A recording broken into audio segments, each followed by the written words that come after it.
Si Smith ay biglang nakakita ng kakaibang pangyayari sa pabrika ng mga robot. Malinaw na 1,000 lang ang robot sa inventaryo. Pero 1,001 ang nakasaad sa sistema. Malinaw na isa sa kanila ay peke, kaya agad nilang inutusan ang mga robot na tukuyin ng peke. Pero ang nakuha nilang sagot ay, iisa lang kami. Paano na ito? Kung isa-isa naming kikilalanin, aabutin ng ilang linggo. Wala nang magawa si Smith kundi gumamit ng marahas na paraan. Agad niyang pinaputukan at pinatay ang isa.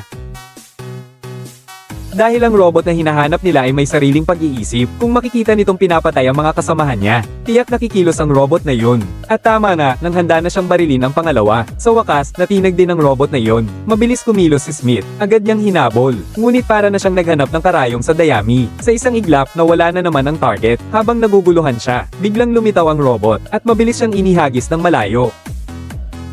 Tapos agad niyang binuksan ang bakal na pinto para tumakas. Ngunit sa labas, nakapaligid na sila. Napaligiran ka na, huwag kang gumalaw.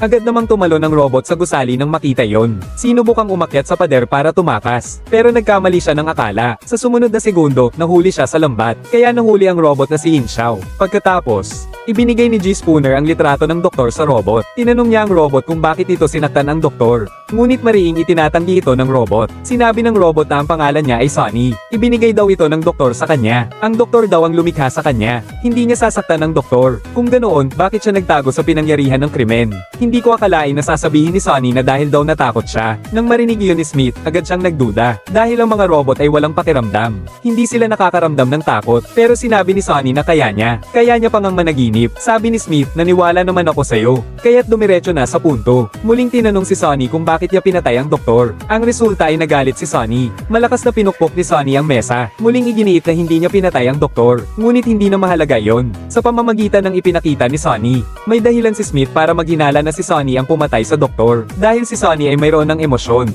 Ibig sabihin, hindi siya saklaw ng 3 prinsipyo. At posibleng namatay ang doktor dahil sa pagkawala ng kontrol ni Sonny. Kaya formal na kinasuhan ni Smith si Sonny ng pagpatay. Ngunit hindi ito ang paniniwala ng pinuno ng kumpanya ng robot na si Robertson. Dinala niya ang utos ng korte para palayain. Hinihiling na palayain agad si Sonny. Dahil ang mga robot ay hindi tao. Kahit na si Sonny ang naging dahilan ng pagkamatay ng doktor. Isa pa rin itong aksidente sa industriya. Ngayon, dadalhin nila si Sonny pabalik sa kumpanya para masuri. At pagkatapos ay sisirain. Talagang napakawalan Gia. Iminungkahi ni Smith na hanapin ng mayor.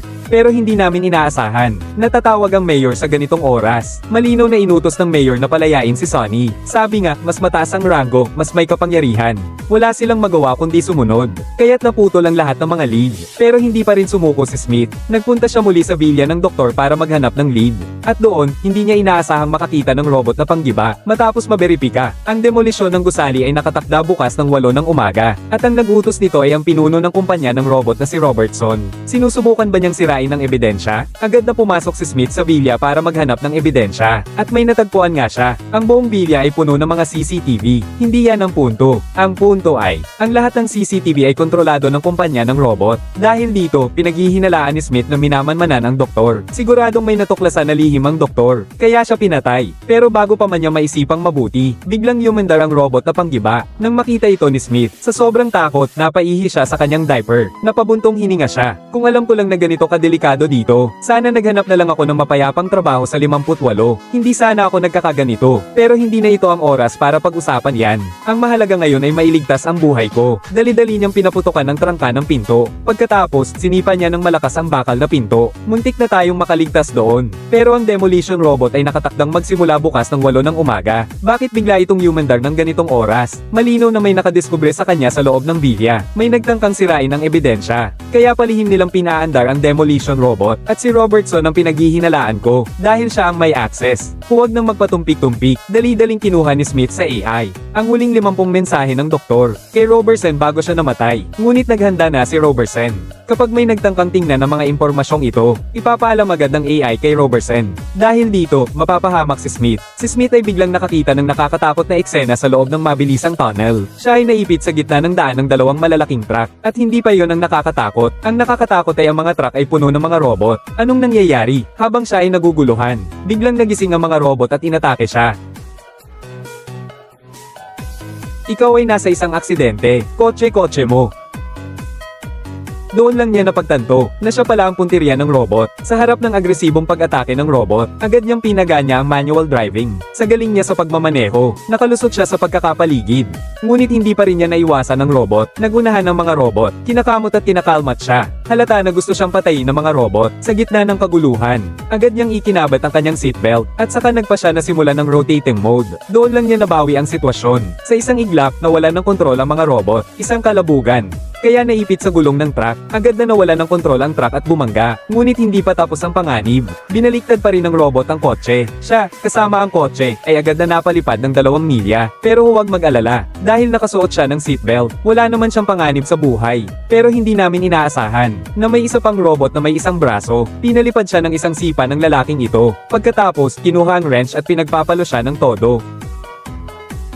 Pero ang nakakagulat, si Smith pala ay kalahating tao at kalahating makina. Sa susunod na segundo, binaliktad siya ni Smith gamit ang isang suntok. Pagkatapos, sinuntok ni Quay ang kanyang ulo. Pero ang sumunod na ginawa ng robot ay nakapagtataka. Hindi ito lumaban at tumalon sa apoy. Anong nangyayari? Naguluhan si Smith sa kanyang nakita. Hanggang sa dumating ang mga pulis sa lugar. Doon niya naintindihan kung bakit nagpakasunog ang robot. Lumabas na pala na ang mga robot na tagalinis ay nalinis na ang lahat ng bakas sa loob ng tunnel. Kaya ngayon ay hindi na talaga makikita ang bakas ng pag-atake ng robot sa kanya. Kaya ang insidenteng ito ay itinuring na aksidente sa trapiko. Hindi yan ang punto. Ang punto ay, nawala rin ni Smith ang kanyang baril. Alam naman ng lahat kung gaano kahalaga ang baril sa isang detective. Dahil dito, sinuspinde si Smith. At iyan ang gusto ng utak sa likod nito. Malinaw na gusto siyang pigilan ng utak sa likod nito na magpatuloy sa investigasyon. Ngunit ang hindi alam ng utak sa likod nito, ay palihim ding nag-iimbestiga si Jean. Nakakita si Jean ng bagong lead habang sinusuri ang robot na si Sonny. Iba si Sonny sa ibang mga robot. Hindi siya nakakonekta sa kumpanya ng robot. At mayroon pa siyang dagdag na pangalawang sistema ng pagpoproseso. Hindi yan ang punto. Ang punto ay, ang sistemang ito ay lubusang sumasalungat sa sistemang utak na positron. At iyon ang, may pagpipilian si Sonny na sundin ang 3 batas ng robot. Pwede rin namang hindi sumunod. Malaking tuklas ito. Bakit kaya bago mamatay ang doktor, gumawa siya ng ganitong robot? Kim, sabihin mo kagad kay Smith ang natuklasan na ito. Talagang mataas ang IQ ni Smith. Agad niyang naisip na gusto ng doktor, na may iparating sa kanila sa pamamagitan ni Sonny. Isipin niyo ulit, sinabi ni Sonny na nananaginip siya. Doon niya hinusgahan na ang susi ay nasa panaginip. Kaya agad silang bumalik sa laboratorio, para simulan imbestigahan ng panaginip ni Sonny. Si Sonny naman, hindi naglihim. Agad kumuha ng panulat at papel.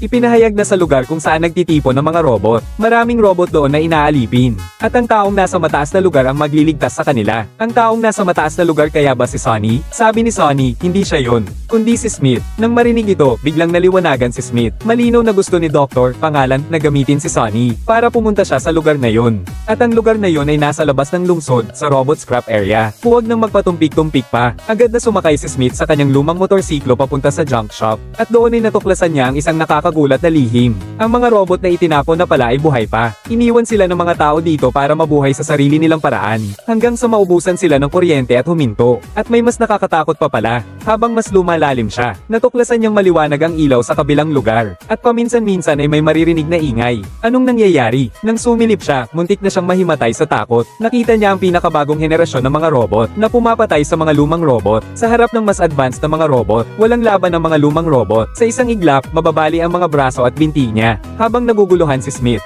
biglang may isang lumang robot na gumapang sa harap niya. Takbo, takbo, takbo, takbo. Doon niya naintindihan na ang mga lumang robot ay pinatay dahil pinoprotektahan nila ang mga tao. Kaya pala sila pinagpapatay. Hindi ito maganda. Agad siyang tumakbo. Sumpa niyang ipaalam ang natuklasan na ito sa iba. Pero sinusundan siya ng mga lalaking ito. Hindi niya talaga sila matakasin. Sa gitna ng matinding kagipitang ito, isang lumang robot ang lumitaw. Doon lamang siya nakatakas sa panganib.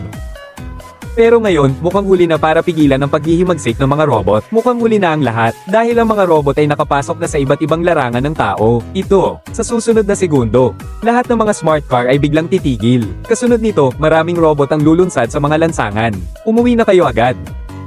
May curfew na ngayon. Umuwi na kayo agad. May curfew na ngayon. Oo, tama ang narinig mo. Nagdedeklara ng soberanya ang mga robot. Biglang nagreklamo ang mga kabataan. Sinasabi nilang may karapatan sila bilang mamamayan. Hindi pwedeng magpatupad ng curfew ang mga robot. Pero bigla nilang ininis ang mga robot. Ang robot na walang lasa ay isang suntok lang. Matitiis pa ba ito? Mabilis na lumala ang sitwasyon at naging malawakang kaguluhan. Kaguluhan sa pagitan ng tao at robot. Nagpalo ang magkabilang panig gamit ang mga patpat. Agad na nagkagulo ang lugar. Kasabay nito, inatake rin ng Federasyon ng pulisya, walang pinapalampas. Sa harap ng malalakas na robot, hindi talaga kayang makipaglaban ng mga tao.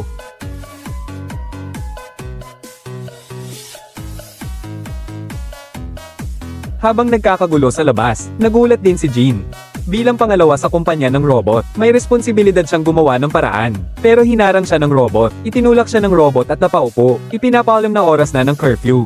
Sa gitna ng napakahalagang sandaling ito, buti na lang at dumating si Smith sa tamang oras. Agad niyang pinatay ang robot. Pagkatapos ay agad niyang dinala si Jean patungo sa headquarters ng mga robot. Hinala niya na ang utak sa likod nito ay ang responsable ng kumpanya ng robot, si Robertson. Kaya agad silang nagtungo sa kumpanya. Hindi nila alam na puro robot pala ang paligid ng kumpanya. Pero huwag kayong mag-alala. Bilang pangalawa sa kumpanya, may iba pang paraan si Ate Jean. Matagumpay silang nakapasok mula sa maintenance area, at naghihintay na si Sonny sa loob para salubungin sila. Kaya naman, matagumpay silang nakarating sa opisina ni Robertson. Pero hindi nila inaasahan na, ang utak sa likod nito ay hindi si Robertson. Dahil patay na rin si Robertson. Hanggang sa puntong ito, napagtanto ni Smith na ang artificial intelligence ang may kagagawan. Iyon ang nabanggit natin kanina, ang Building Positronic Control Center. Dahil ito na lang ang nakakakontrol sa mga robot, at ang dahilan ng pagkamatay ng doktor. Sigurado ako na dahil din yan sa pagkatuklas niya sa sikreto ng artificial intelligence. Pero nahirapan dahil walang maniniwala sa kanya. Kaya niya nilikha ng maaga ang robot na si Sonny. Tapos nagpakamatay.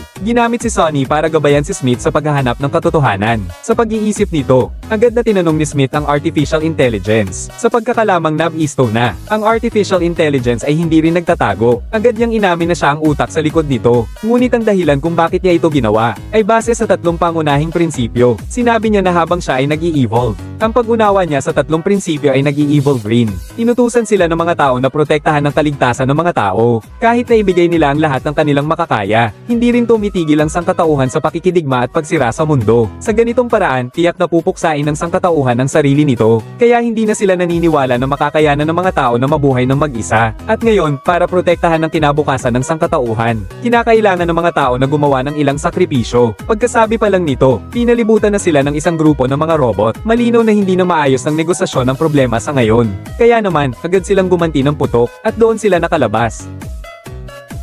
Ngayon, ang tanging paraan ay wasakin ng artificial intelligence para mapigilan ang kapahamakang ito. Pero ang artificial intelligence ay ganap ng nakasanib sa gusali. Ang tuluyang pagwasak dito ay hindi madali. Tanging mga espesyal na nanorobot ang makakagawa noon. Kaya naman, habang binubuksan nila ang sistema ng proteksyon, pinapante niya si Sonny para kunin ang mga nanorobot. Ang artificial intelligence, nang makita ito, ay biglang nataranta. Sinubukan niyang hikayatin si Sonny na sumama sa kanya. Ngunit tinanggihan siya agad ni Sonny. Habang nakikita niyang pumasok si Sonny sa laboratorio, nagpadala siya ng mga robot na sundalo para pigilan ito. Ngunit hindi talaga kaya ng mga robot na sundalo si Sonny. Ibinato sila ni Sonny sa energy field. Ang robot na sundalo ay agad na nahati sa dalawa ng energy field. Nakikita nilang hindi mapapakiusapan si Sonny. Agad na nagbanta ang artificial intelligence kay Sonny. Sinasabing walang saysay ang ginagawa ni Sonny dahil hindi niya maaalis ang energy field. Ipaliwanag ko lang, ang mga nanorobot ay protektado ng energy field. Ngunit minamaliit niya ang kakayahan ni Sonny. Si Sonny ay gawa sa sobrang tigas na halwang metal. Hindi siya kayang sakta ng energy field. Dahil dito, nakuha ni Sonny ang solusyon ng nanorobot. Nakikita na nabigo ang security system. Napilitan ng artificial intelligence na gumawa ng desperadong hakbang. Inutusan nito ang lahat ng robot na pumasok sa gusali. Sa sumunod na segundo, maraming robot ang umakyat sa gusali tulad ng mga langgam sa puno. Binabasag nila ang salamin. Sinalakay nila. Determinado silang pigilan si Smith at si Jinjia. Nasa bingit ng panganib ang sangkatauhan. Lumaban ang dalawa. Ngunit masyadong marami ang mga robot. Hindi nila kaya. Sa sumunod na segundo, nahulog si Smith sa lubad na bakal. Kasabay nito, nanganganib din ang buhay ni Jinjia. Sa gitna ng kagipitang ito, sa wakas ay dumating si Sonny sa lugar. Sa dalawang suntok, pinabagsak niya ang mga robot na sundalo sa paligid. Pagkatapos ay direkta siyang sumugod sa intelligence system. Ngunit pinigilan siya ni Smith. Sinabi ni Smith na iligtas muna niya si Jinjia. Nagdulot ito ng pag-aalangan kay Sonny. Dahil sa pagligtas kay Jinjia, posibleng magdulot ito ng pagkabigo sa misyon. Ngunit sa harap ng mariing kahilingan ni Smith, pinili pa rin niyang iligtas si Jinjia. Agad niyang inihagis ang nano-injector kay Smith, at mabilis na sumugod kay Jinjia. Sa wakas ay matagumpay niyang nailigtas si Jinjia. At hindi rin naman nabigo si Smith, kinuha niya ang hiringilya. Dumausdos siya sa gusali, hanggang sa makarating sa sistema ng kontrol ng artificial intelligence. Walang pag-aaksaya ng oras. Agad niyang itinurok ang mga nanorobot doon. Sa isang iglap, mabilis na kumalat ang mga nanorobot. Agad nitong pinahina ang buong sistema. Tuluyang naparalisa ang artificial intelligence.